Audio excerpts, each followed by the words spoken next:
Bonjour à tous.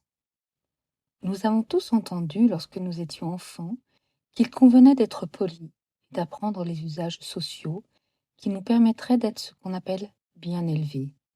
Entre les excès de la muflerie des mal éduqués et le dédain de ceux qui maîtrisent les codes de bienséance, quelle valeur accorder à la politesse aujourd'hui? Le mot politesse vient du latin politus, qui veut dire lisse, poli, propre, brillant.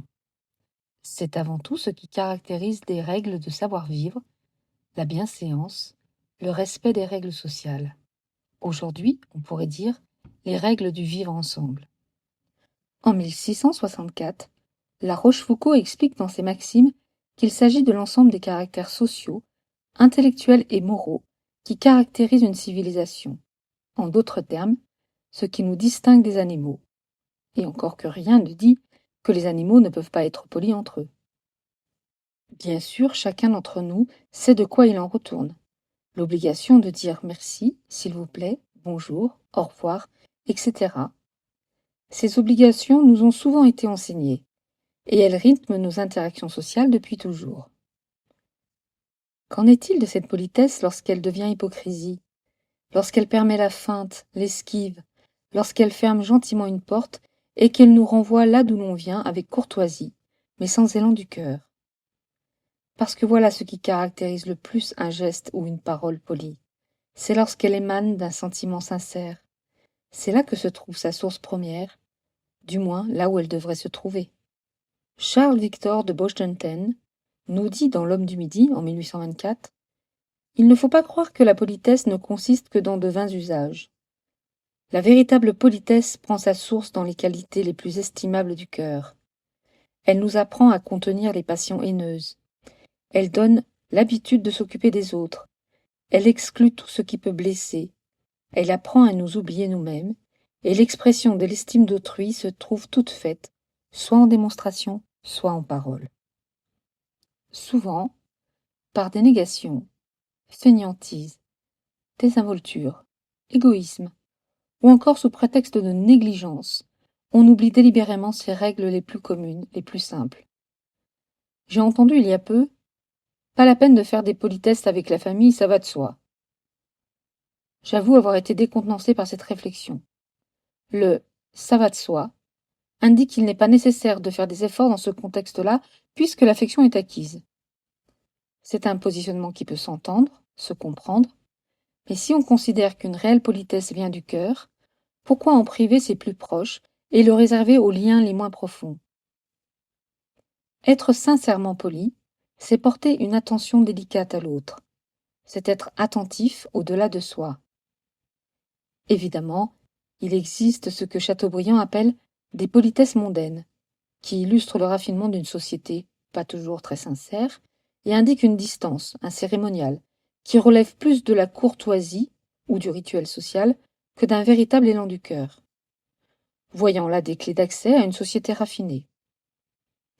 Louis Dumur dit d'ailleurs très justement « La politesse est l'hypocrisie de la bienveillance », ce qui veut tout dire.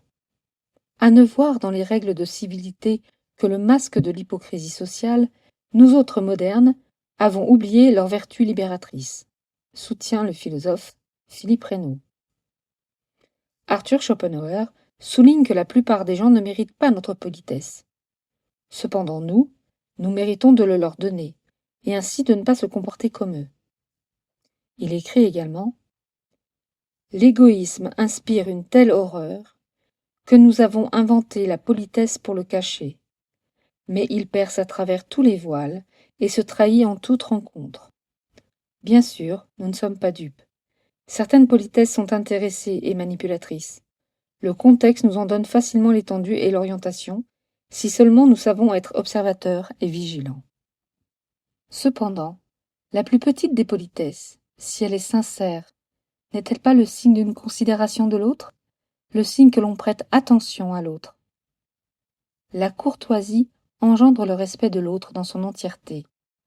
Le simple ton avec lequel on dit bonjour, en entrant dans une pièce, ou en croisant quelqu'un, marque d'emblée l'importance qu'on lui accorde. Il en va de même avec le merci, si souvent oublié et si souvent galvaudé. Dire merci avec un réel sentiment de gratitude ou dire merci en voulant fermer une porte. Difficile distinction. Et pourtant, l'allocution est essentielle si on ne veut pas passer pour quelqu'un de discourtois. La technicité qui est la nôtre aujourd'hui supprime volontiers certaines marques de politesse afin de gagner du temps pour une meilleure fluidité de communication. Ce nouvel élan technologique suppose de nouvelles formes de politesse. Je vous renvoie à ma chronique sur le bon usage du mail. Si le mail et autres outils de communication instantanée a pris le pas sur le bon vieux courrier timbré, n'en déplaise aux nostalgiques, il ne faut néanmoins pas occulter quelques règles de correction. Certes, l'écrit possède sur le téléphone l'avantage non négligeable de ne pas être intrusif, puisqu'un message peut être lu bien après avoir été envoyé. Pour autant, quand une personne prend la peine de vous écrire, prenez la peine de lui répondre, même à minima. D'autant plus qu'aujourd'hui, il est possible de savoir si vous avez lu ou non un message, et ne pas y répondre pourrait s'apparenter non pas à de la négligence, mais à du désintérêt ou du mépris. Cette proximité électronique instantanée a également gommé toute distance. Ainsi, il est de plus en plus courant de se tutoyer alors même qu'on ne se connaît pas. Le vouvoiement possède sur le tutoiement un écart de volupté. Sans aller jusqu'à la déférence, on peut s'apprécier, s'aimer, se quereller même, sans avoir forcément à se tutoyer. Souvent, le tutoiement libère de trop la parole. Il ne la retient pas et permet de glisser plus facilement vers la grossièreté, tandis que le vouvoiement offre beaucoup plus de considération, de distance et d'élévation. Tout peut être dit avec plus d'élégance, d'intelligence, voire de sensualité. La politesse du vouvoiement permet donc de contenir un dialogue dans des limites acceptables, fût-ce-t-il un dialogue difficile. Le tutoiement indique que la personne avec qui vous parlez est entrée dans votre intimité et avec laquelle vous entretenez une certaine proximité sans formalisme. Ce qui n'est pas le cas lors du vouvoiement, qui implique une certaine retenue. Certes, je conçois que la trivialité possède parfois une vertu salvatrice. Elle peut s'apparenter à ce cri primal libérateur d'émotions trop enfouies. Il convient donc de savoir avec qui et à quel moment en user. On attribue communément à Wilhelm von Humboldt, philosophe du langage, l'origine de la thèse selon laquelle la structure du langage détermine la structure de la pensée. On connaît aussi cette théorie sous le nom d'hypothèse de Sapir-Whorf, qui suggère que les représentations mentales dépendent des catégories linguistiques. On peut également parler de déterminisme culturel et linguistique.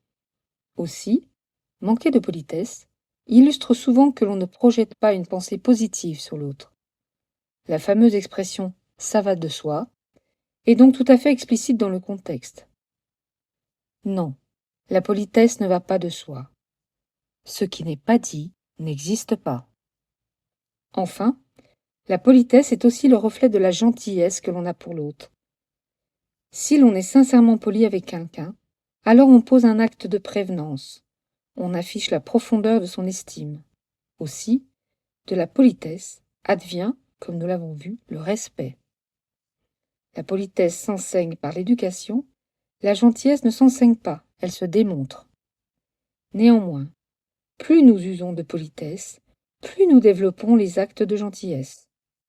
Gentillesse et politesse n'ont de sens et de vertu que lorsqu'elles sont sincères, adaptées et justes.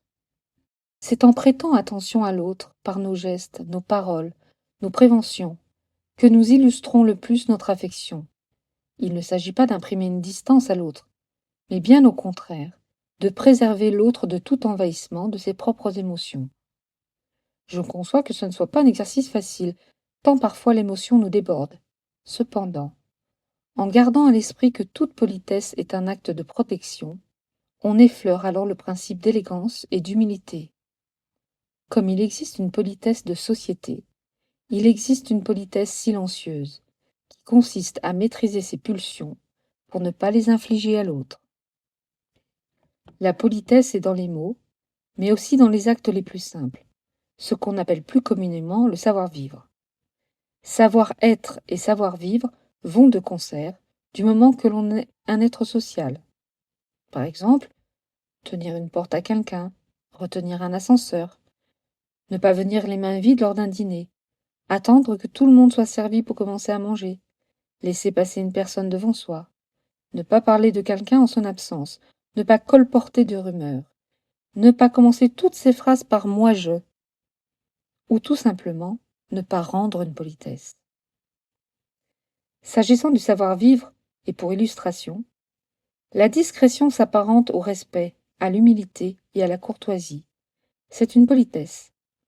Alors que la dissimulation est un mensonge, donc une incorrection, une inélégance, ou encore une goujaterie. La frontière est ténue entre ces deux positionnements. Seule la motivation en définit le sens. C'est souvent le cas en matière de politesse. Ce qui peut être une prévenance pour l'un ne l'est pas pour l'autre. C'est pourquoi il convient de s'inscrire dans un savoir-vivre bienveillant, vouloir le bien. C'est la plus sûre façon de ne pas se tromper. On ment lorsque l'on dissimule, alors que l'on protège lorsque l'on est discret. Le sujet est vaste, et il y aurait beaucoup à dire.